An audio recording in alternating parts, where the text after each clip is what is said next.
Okay, so let's look at this question. CO2 dissociates from carb amino hemoglobin when?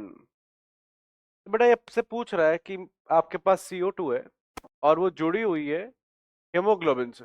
Carb amino haemoglobin मतलब CO2 में जुड़ा हुआ है कौन? हेमोग्लोबिन। या हेमोग्लोबिन से कौन जुड़ा हुआ है? CO2, that is carb amino haemoglobin. तो सवाल ये आ रहा है कि ये कब डिसोसिएट होगा। तो बेटा बेसिक सा कॉन्सेप्ट है, जब भी किसी चीज की कंसेंट्रेशन हाई होती है वो एसोसिएट होता है, और जब उसकी कंसेंट्रेशन लो होती है तो वो डिसोसिएट होता है। आ रही बात समझ में? क्लियर है पॉइंट? तो यहां पर हमें सबसे पहले ध्यान देना है कि कौन कह रहा है कि कार्बन डाइऑक्साइड की कंसेंट्रेशन हाई है, डिसोसिएट हो रहा है। हाँ, तो ये यहां देखना है कौन कह रहा है कि कार्बन डाइऑक्साइड की कंसेंट्रेशन लो है, क्योंकि जब भी कोई चीज कंसेंट्रेशन में हाई होगी वो बाइंड करेगी, और जब लो होगी तो डिसोसिएट करने लगेगी। ठीक है, क्योंकि पार्शियल प्रेशर का कंसेंट्रेशन जितनी ज्यादा, बाइंडिंग एफिनिटी उतनी ज्यादा, चाहे वो ऑक्सीजन हो, चाहे वो हीमोग्लोबिन हो, चाहे वो कार्बन मोनोऑक्साइड हो, हीमोग्लोबिन के साथ binding affinity is directly proportional to the concentration. ठीक है, तो डिसोसिएट हो रहा है मतलब कंसेंट्रेशन क्या चाहिए हमें? CO2 की कम चाहिए। तो देखते हैं कौन कौन कह रहा है CO2 की कंसेंट्रेशन कम है। तो यहाँ पे CO2 की कंसेंट्रेशन कम वाला हमारे पास यही ऑप्शन है, PCO2 इज लो। आ रही है बात समझ में? लेकिन हाई वाला गलत हो जाएगा, इक्वल वाला भी कॉन्सेप्ट नहीं है, क्योंकि PCO2 ज्यादा होगा तो कार्बन डाइऑक्साइड बाइंड करेगी किससे? हेमोग्लोबिन से। और PO2 बहुत ज्यादा होगा तो फिर ऑक्सीजन बाइंड करेगा। ये बेसिक सा कॉन्सेप्ट है बेटा, कि अगर कार्बन डाइऑक्साइड कंसंट्रेशन ज्यादा है तो कार्बन डाइऑक्साइड जाके हीमोग्लोबिन से बाइंड करेगी, अगर ऑक्सीजन कंसंट्रेशन ज्यादा है तो ऑक्सीजन जाके बाइंड करेगी। अब क्या होता है कि टिश्यू में कार्बन डाइऑक्साइड कंसंट्रेशन ज्यादा हो जाती है, वो ऑक्सीजन लेते हैं, प्रोड्यूस करते हैं कार्बन डाइऑक्साइड। तो कार्बन डाइऑक्साइड कंसंट्रेशन टिश्यू में ज्यादा होती है, ठीक है ना? तो फिर कार्बन डाइऑक्साइड निकलती है, ब्लड में जाती है और बाइंड कर जाती है किससे? हेमोग्लोबिन से। अब ऑक्सीजन कंसंट्रेशन एल्वियली में ज्यादा होती है, वहां CO2 कम होता है, तो वहां पे ऑक्सीजन हेमोग्लोबिन से बाइंड कर जाता है। ठीक है, तो ये लॉजिक है। तो उन्होंने आपसे क्वेश्चन ऑक्सीजन के प्रोस्पेक्टिव में नहीं पूछा, बल्कि कार्बन डाइऑक्साइड के प्रोस्पेक्टिव में पूछा। अब ये दोनों आपस में एक तरीके से एंटागोनिस्टिक और अपोजिट हैं।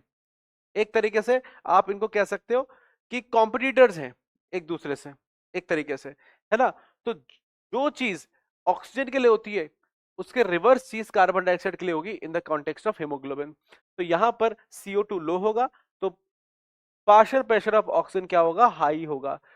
ठीक है ना? क्योंकि पार्शियल प्रेशर ऑफ ऑक्सीजन अगर हाई है, ध्यान से समझेगा बेटा इस बात को, कि पार्शियल प्रेशर ऑफ ऑक्सीजन अगर हाई है, O2 कंसंट्रेशन अगर बहुत ज्यादा है, ठीक है, तो क्या होगा?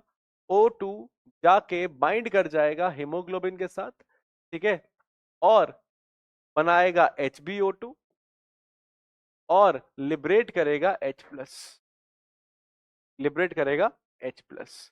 आ रही बात समझ में? क्लियर है पॉइंट? तो ऑक्सीजन कंसेंट्रेशन हाई होगी, कार्बन डाइऑक्साइड कंसेंट्रेशन कम होगी। ठीक है, तो कार्बन डाइऑक्साइड जो होगी वो डिसोसिएट हो जाएगी, और ये होता है एल्वियोली के अंदर। कहाँ होता है? एल्वियोली के अंदर। आ रही बात समझ में? क्लियर है पॉइंट? तो उसने ऑक्सीजन के से पूछने के बजाय उसने कार्बन डाइऑक्साइड के कॉन्टेक्स्ट में दिया। ठीक, तो इसका आंसर क्या आ जाएगा बेटा? इसका आंसर आ जाएगा द बी ऑप्शन। और कॉन्सेप्ट क्या लगाया हमने? कॉन्सेप्ट लगाया हमने ट्रांसपोर्टेशन ऑफ गैसेस का, ट्रांसपोर्टेशन ऑफ गैसेस का। लेकिन बेसिक फंडा हम याद रखेंगे। क्या है बेसिक फंडा? वापस से सुन लीजिए। बेसिक फंडा सिंपल सा है कि ऑक्सीजन का कंसेंट्रेशन ज्यादा तो हीमोग्लोबिन से ऑक्सीजन बाइंड करेगा, कार्बन डाइऑक्साइड नहीं करेगा, कार्बन डाइऑक्साइड डिसोसिएट कर जाएगा। ऑक्सीजन का कंसेंट्रेशन कम तो ऑक्सीजन हीमोग्लोबिन से बाइंड नहीं करेगा, कौन करेगा? कार्बन डाइऑक्साइड कर जाएगा। आ रही बात समझ में? सिमिलरली कार्बन डाइऑक्साइड कंसेंट्रेशन ज्यादा तो कार्बन डाइऑक्साइड हीमोग्लोबिन से बाइंड करेगी, ऑक्सीजन को नहीं करने देगी। कार्बन डाइऑक्साइड कंसेंट्रेशन कम तो कार्बन डाइऑक्साइड हीमोग्लोबिन से बाइंड नहीं करेगी, ज्यादा ऑक्सीजन बचेगी ऑक्सीजन से बाइंड करने के लिए। ठीक है, तो यही फंडा चलता है। चलिए, तो ये हो गया हमारा answer, that is B. B is the answer, देख लीजिए इसको, बी इज द आंसर। और कॉन्सेप्ट क्या यूज किया है, transportation of gases from within an exchange.